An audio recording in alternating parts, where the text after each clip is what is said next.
तो हेलो दोस्तों, स्वागत है आपका अपने यूट्यूब चैनल गठीवन क्लासेस पर। दोस्तों तो हेलो स्टूडेंट, स्वागत है आपका अपने यूट्यूब चैनल गठीवन क्लासेस पर। तो दोस्तों आज का जो हमारा टॉपिक है वो क्या है, न्यूटन का गुरुत्वाकर्षण नियम का है, जो आपने थंबनेल में देख लिया होगा। न्यूटन का गुरुत्वाकर्षण नियम क्या है, इसको आप जो है इस वीडियो के अंदर काफ़ी अच्छी तरीके से समझ जाएंगे। और अगर परीक्षा में आता है तो आप 5 नंबर का अगर है तो आप पूरा 5 नंबर कॉपी में छाप देंगे। सिर्फ आपको वीडियो पूरी देखनी है और जो चित्र जो दिया है ऐसे ही बिल्कुल बनाना है। और वीडियो जैसे मैं बता रहा हूँ, एक बार अगर आप समझ गए तो आप बनाकर भी लिख सकते हैं, कोई दिक्कत नहीं है। तो यहाँ पर न्यूटन के गुरुत्वाकर्षण नियम को हम स्टार्ट करते हैं। अगर देखिए, गुरुत्वाकर्षण नियम अगर आप लिखेंगे, सबसे पहले आपको फिगर बनाना है। अगर फिगर बना दिया तभी आपके पूरे नंबर मिलेंगे, अगर फिगर नहीं बनाया तो नंबर ज़्यादा ही कट जाएंगे। अगर 5 नंबर का है तो आपको हो सकता है 3 ही मिले या तो 2 ही मिले। फिगर का बहुत रोल होता है दोस्तों, इसी के माध्यम से हम इसको समझाते हैं। तो देखिए, समझाने का प्रोसेस फिगर ही है। इसी प्रकार हम समझेंगे कि एक यमुन द्रव्यमान का पिंड है। देखिए, सबसे पहले थ्योरी समझ लेते हैं कि न्यूटन ने सन 1686 ईस्वी में बल के संबंध में एक नियम प्रतिपादित किया।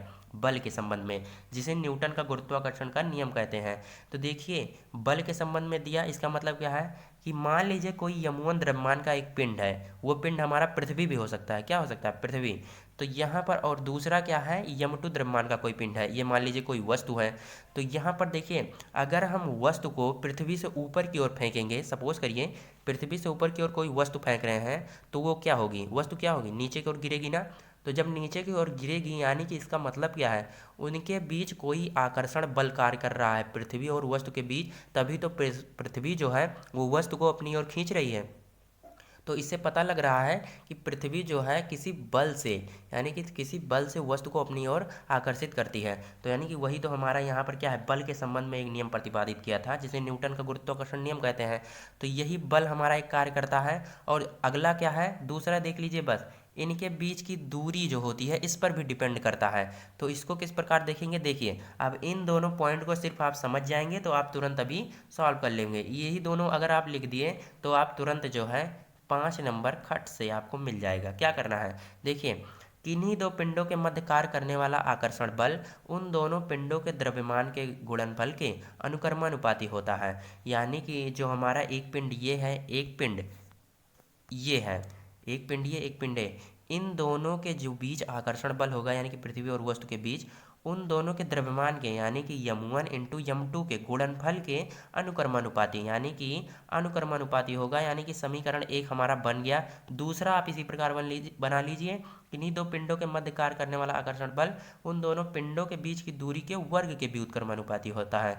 यानी कि जो हमारा यम1 था और हमारा यम2 था, इन दोनों के बीच जो दूरी थी, यानी कि पृथ्वी और वस्तु के बीच अगर मान लीजिए सपोज करें, तो उनके बीच की दूरी के वर्ग के व्युत्क्रमानुपाती, यानी कि अपॉन में हो जाएगा, आर स्क्वायर हो जाएगा। तो यहाँ पर ये हमारा समीकरण 2 बन गया। अब हमारा क्या होगा, न्यूटन के गुरुत्वाकर्षण नियम सॉल्व हो गया। 5 नंबर आप पा गए। कैसे? अब आपको सिर्फ ये मिला देना है। क्या करना है, समीकरण 1 और समीकरण 2 जब आप मिला देंगे, इसको और इसको, तो हमारा क्या होगा, एफ जो इन प्रोपोर्शनल हो जाएगा यम1 इंटू यम2 अपान का आर स्क्वायर। मिलाने पर यही तो होगा, यम1 इंटू यम2 अपान आर स्क्वायर। अब सिंपल सा हमारा इसको हटाने के लिए हम बराबर में एक जी लगाएंगे। जो हमारा जी क्या होता है, गुरुत्वाकर्षण नियतांक होता है। इसको मन कहे आप इसको लिख देंगे, सार्वत्रिक गुरुत्वाकर्षण नियतांक। इसका अगर मान की बात करें, देखिए लिखा है कि नहीं, देखिए यहाँ पर मान मैंने लिख दिया है कि जी बराबर 6.67 इंटू 10⁻11 न्यूटन मीटर स्क्वायर प्रति किलोग्राम स्क्वायर। ये कैसे आया न्यूटन मीटर स्क्वायर प्रति किलोग्राम स्क्वायर? तो यहाँ पर देखिए, हमारा यहाँ पर न्यूटन मीटर स्क्वायर प्रति किलोग्राम स्क्वायर निकालने के लिए जी का मान अगर हम निकालेंगे, तो हम यहीं पर इसको रखेंगे F into R square upon यम1 इंटू यम2।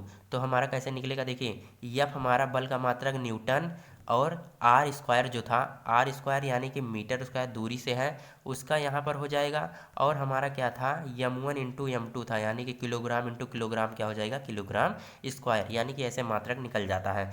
तो यहाँ पर देखिए, ये हमारा कंप्लीट हो गया, न्यूटन का गुरुत्वाकर्षण नियम खत्म हो गया।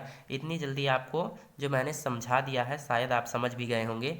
तो दोस्तों आशा करता हूँ आपको ये वीडियो जो है समझ में आ गई होगी। तो मिलते हैं नेक्स्ट वीडियो में किसी और टॉपिक के साथ, तब तक के लिए जय हिंद, वंदे मातरम।